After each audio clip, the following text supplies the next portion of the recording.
recording my first song, hated it. Second song, hated it. Third song, hated it. Then I paused because it was kind of stressful. Because I would leave school, come to Lagos, stay in my friend's house in Sule. Very quickly on the song we've just listened to, it's a song called Free by Edez. Oris, what are your thoughts on the song? I think I like the song a lot, and I think I even like the title maybe more. Wherever you are, Edez, please make another song.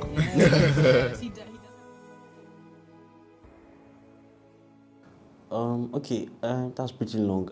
I think from secondary school, I always knew I wanted to do music.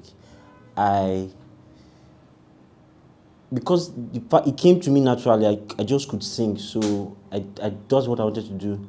So after secondary school, I tried to convince my parents to let me do music. It did not work out, so I had to study something else. And while I was studying that, I was going to Lagos to studios to record. And from there, I met a couple of producers in my 100 level. Then I kept going back, recording my first song, hated it. Second song, hated it. Third song, hated it. Then I paused because it was kind of stressful. Because I would leave school, come to Lagos, stay in my friend's house in Sule. Then I would use transport, go to another studio, record. But at that time, I really didn't know what I was doing because I had no idea. I just told my friend in school I want to record, and she told me, oh, go to this person, and I went there. And every time I was doing a song, somebody just wants to jump on it, and when they jump on it, I hate the song. So it took me about a while. When I think about 3 years after I stopped trying, then I got introduced to my current producer, Mima, who has helped me become a better artist in terms of songwriting, recording, and inspiration. So from then on, I discovered the kind of music I wanted to be doing. So I always said that my songs should have a message. So I try and make songs that have a message, either positive or negative, but I always try to find the light in every song I write and all. So yeah, that's been my journey. Challenges.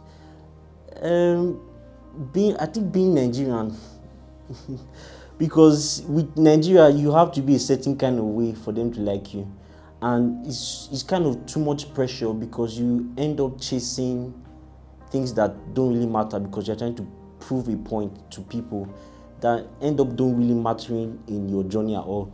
So I think first of all, just being here and always having to sound a certain kind of way for people to appreciate you. And it's tough because you know you do good stuff, you know you put in the time, but when it's out there, it feels as if you have to beg people to listen. So I think my biggest challenge is being here and not being able to express myself the way I would want to, having to toe the lines of popular artists because they are popular and that what works for them. So for me, being Nigerian, the industry is not really organized, so you don't really know how to go about stuff. You just, most of the time, nowadays, I hate hearing, oh, it's a nice song, because in my own head, no, nice song, it doesn't do anything. So yeah, it's just being Nigerian is kind of difficult to express yourself the way you want to. And even when you start doing what they want, it doesn't guarantee anything happen to your music. So yeah, it's just been tough being here. I think currently I'm tired of doing this, to be very honest. I'm doing this tired because I really love what I do. So stopping is a big option, but something in me doesn't just want to stop. So I told myself that before I turn 30, I would at least make something out of this. And when I turn 30 and it's not looking like anything's coming out of it, I feel like there's really no point. So what keeps me going now is the fact that every time I release a song and just those few comments that people tell you, oh, your song did this for me. So I don't know, no more milestones. I think I'm just doing and saying, if anything work, it work. If it doesn't, I keep on doing what I can do and move on. I think the biggest, I think for now, it might not really be like something that is epic, but every time I record a song, there are a few people that I give it out to listen to, and I get the biggest joy seeing the reaction on people that I won't say know me, just hear my song and it moves them in a different kind of way. So I think for me that's more fulfilling, that I can actually do something that somebody else can appreciate and recommend to other people. For me, that's the biggest thing. Like the reaction I get from I mean, people, like this guy. that's my biggest Wherever you are, my Edez, achievement. please make I another think. song. Yeah, I don't think there is, but for me, I think my biggest thing I like is to be heard more, and the feeling that my song can actually add something to somebody's life, not take away. I think that's it for me. I think that's my story every day.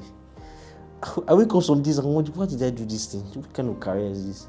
Career that takes away from you, that doesn't necessarily give you, because the world makes it look like you have to have done certain things to find achievement. So every day I tell myself I'm not doing again, and somehow I still find myself trying to write another song. So I think for me, how I deal with it majorly is I have people I talk to. So there are times where I don't want to do this anymore, and I just meet these people, and they know it's tough for me, but they just give me that kind of hope.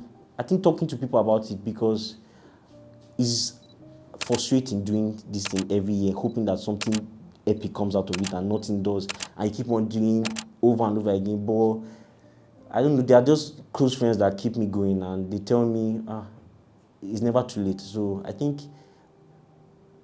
talk to people about it, don't bottle it up, and even if it's not working the way you expect it to, you channel energy somewhere else and keep doing what you're doing. I think that's how I move forward. So I'm working on my first album, by the grace of God. It should be out this year. And I did not do an album because I felt, nobody knows you. Why you waste your time doing an album? But someone just told me it gives you that kind of, you've worked on a body of work, and I went at it. So I think I'm excited about it, because now I explore sounds. I try and left my comfort zone a bit. So I think now is making this whole album and letting it out and seeing how people receive it. I think misconceptions and stereotypes happens because there's already a narrative of how an artist should be. So even when you don't want to be a certain kind of way, somehow you just have to conform and twist your lifestyle, which most of the time is not necessarily, you don't have to, but pressures normally make you want to be a certain kind of artist. So there are, especially when I started locking my hair, everybody just assumed that, because you are doing music, you have to look it. But I don't believe that. Because it's just you just trying to prove to people that you are something you are not. And if you're not, for me, I do things I'm comfortable with. If I'm not comfortable with, I don't do it.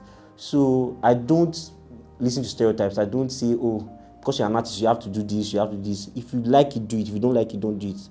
But the one that you're saying, because I'm an artist, I have to dress some kind of way, I have to look some kind of way. I don't know what they tell you in the industry, but I don't feel it's necessary. So just be you as best as you can.